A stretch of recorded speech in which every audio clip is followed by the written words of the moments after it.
A long time ago in a galaxy not too far away, well, it was the same galaxy. And it wasn't that long ago, but in the crypto world, it feels like everything was a long time ago because it was December 2017 when Sir Lord Travis Wright and myself discovered CryptoKitties. And we put an episode of the Bad Crypto podcast out that was dedicated just to those little felines that made it and made more.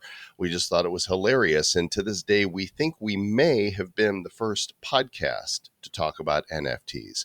Well, the company that created CryptoKitties is known as Dapper Labs. Of course, they've gone on to produce a number of other successful projects, including the wildly successful NBA Top Shot. Well, one of the founders of Dapper Labs is now on his own with a company called the Big Head Club.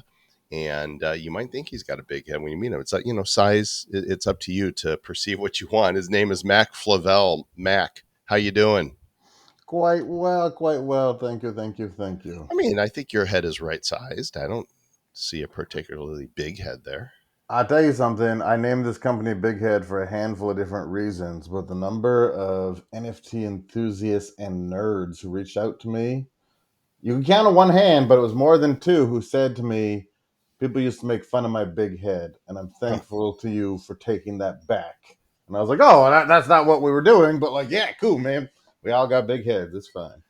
Well, for those who aren't aware of what Big Head Club has produced thus far, you might be incredibly impressed when you go to bighead.club. Heard of Stoner Cats? Mm-hmm. Hugely successful project that Ashton Kutcher is part of, as well as Mila Kunis, animated series. I think I've watched two of them so far because I do own a couple NFTs. Also, the Ghostbusters Afterlife NFT series, and now working on this project called Oni Ronin. So, Mac, why the Big Head Club then? As in, why the name, or why Yeah. does the business exist? Why I know why the business exists. You're in the business of creating incredible NFTs and new media that surrounds them. But why the name?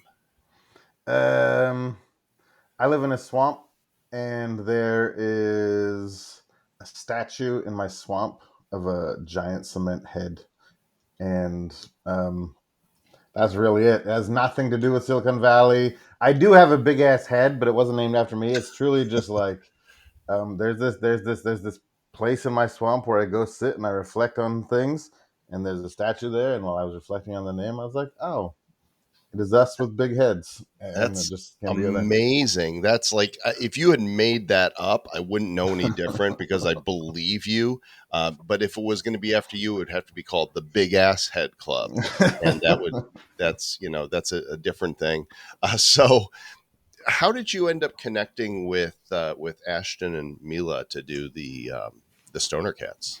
Everybody likes talking about Ashton. It really is Mila's thing. Ashton is a good, supportive husband, but that is Mila's project. Okay. We Forget were, Ashton. Let's talk about Mila. yeah, we were. I was talking to my friend Maria, who works at Sound Ventures, and she kept telling me that Mila and Lisa, who made a company called Orchard Farm and is a production studio in the more traditional Hollywood sense of the word, they wanted to make this thing called Stoner Cats, and they were convinced that Netflix and nobody else would let them make Stoner Cats, and so they were trying to find a new way to fund the project. And Maria, who's an incredible woman, I think she's now on the board of ApeCoin and that kind of thing.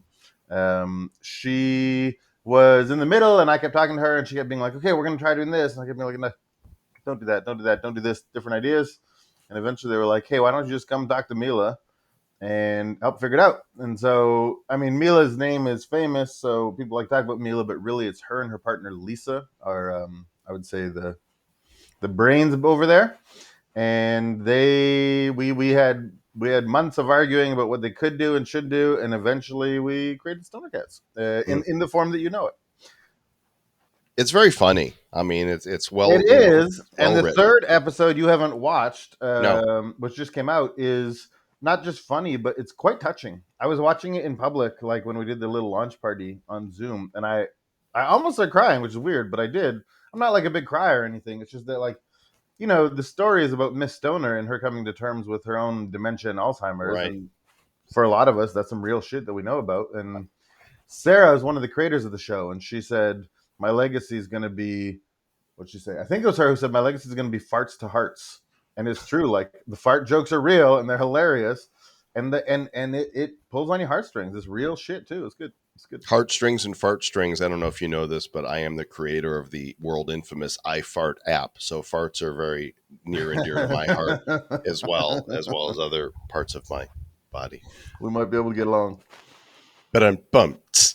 Awesome. So you've got a new project that you're working on now, and it's called Oni Ronin. Yeah. ONIRONIN.io. Sounds very Japanese to me. It does sound Japanese. It is deeply inspired by Japanese culture, and we put in a bunch of effort to do that respectfully. So stop there and look at that screen for Oh a my second. gosh, look at this guy. What in the world? So Wow. 8,888 procedurally generated NFTs on the Ethereum network. And where this all started is if you look at the smoke in the background, that's not just smoke, that is Japanese writing. Specifically, Mm-hmm. that is a haiku.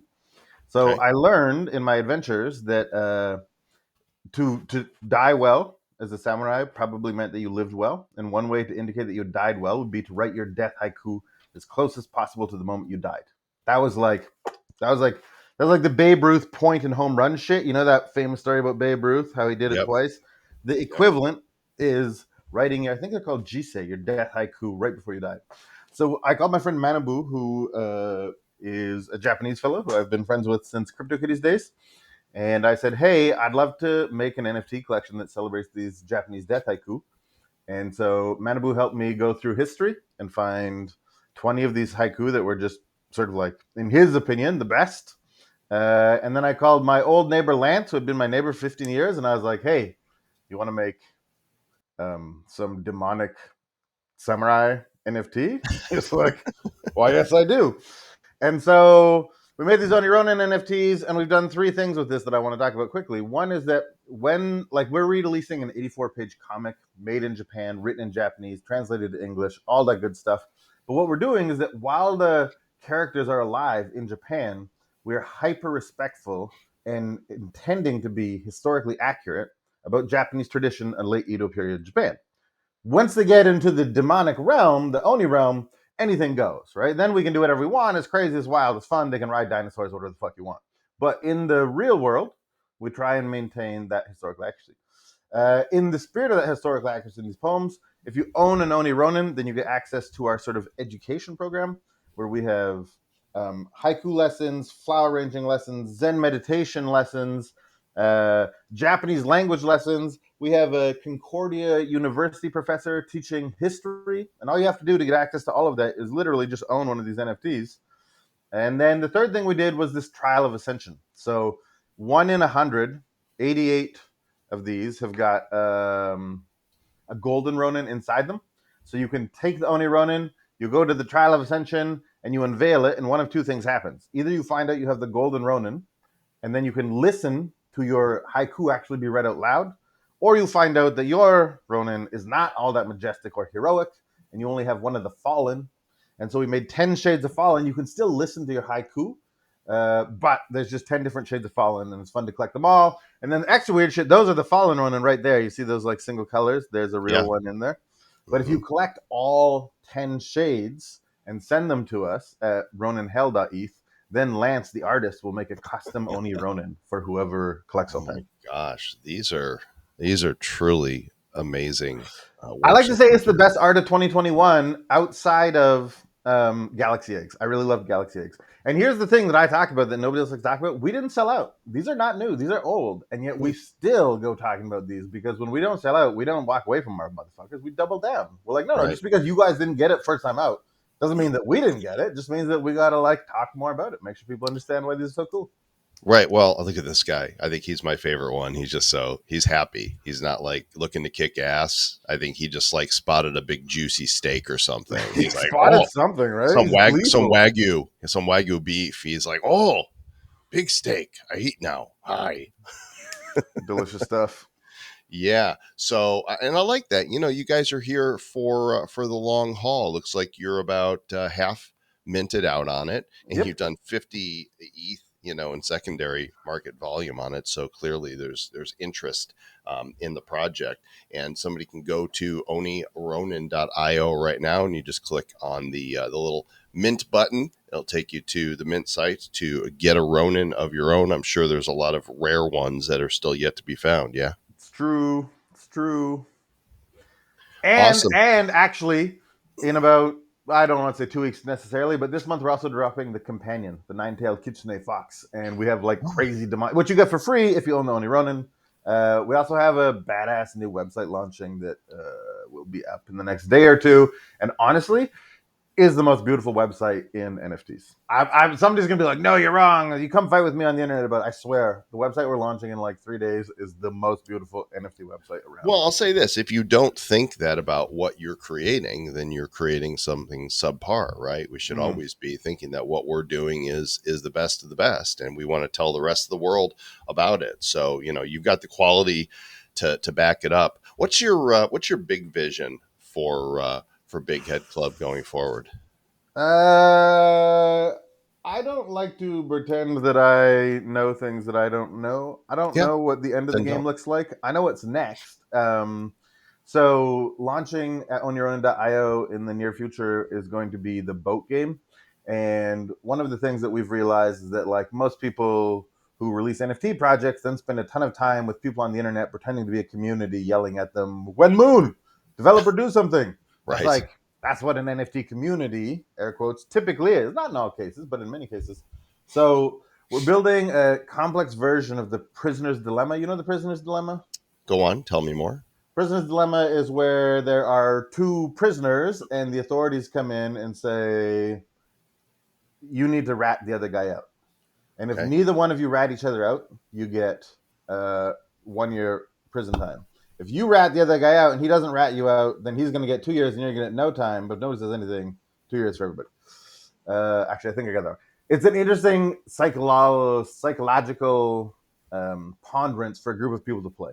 And Mm-hmm. so we're creating a game for, and game sort of overstates it. Like we're not trying to create an MMO. This is not that. We're creating a play experience, an activity for NFT communities to play together. Kind of And more of an Among Us social game type yeah, thing. yeah, yeah, yeah. And exactly similar to that, except what we're really interested is in the intersection of collaboration and cooperation. What Right. happens when like working together is good until it's not good? Let me put it this way: the code name for this game for a long time was Judas, and I think that underpins the entire thing. Mm. Who to trust. It Mm. also reveals a lot about your friends' personalities. Who's who.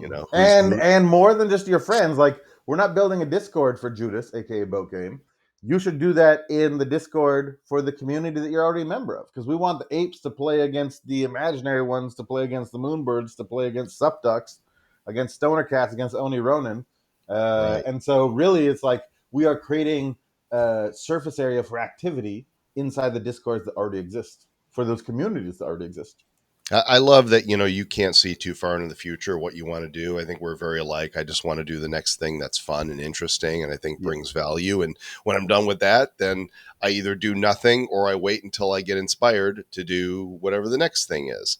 So I have to ask though, this piece of art right here on the front Yeah. page, so I have not seen it animated until now. Oh, it's incredible. What a So, beautiful piece of art. right when Big Head Club started, we didn't know what the hell we were doing. Arguably, we still don't, but we're figuring it out. One thing we did though was reach out to artists that we loved and say like, "Hey, um, can we publish your piece?" And this was an artist that I literally found on Instagram named Veet, and I reached out to Veet and I was like, "Hey, can we help you create awareness and distribution of your next piece of art?"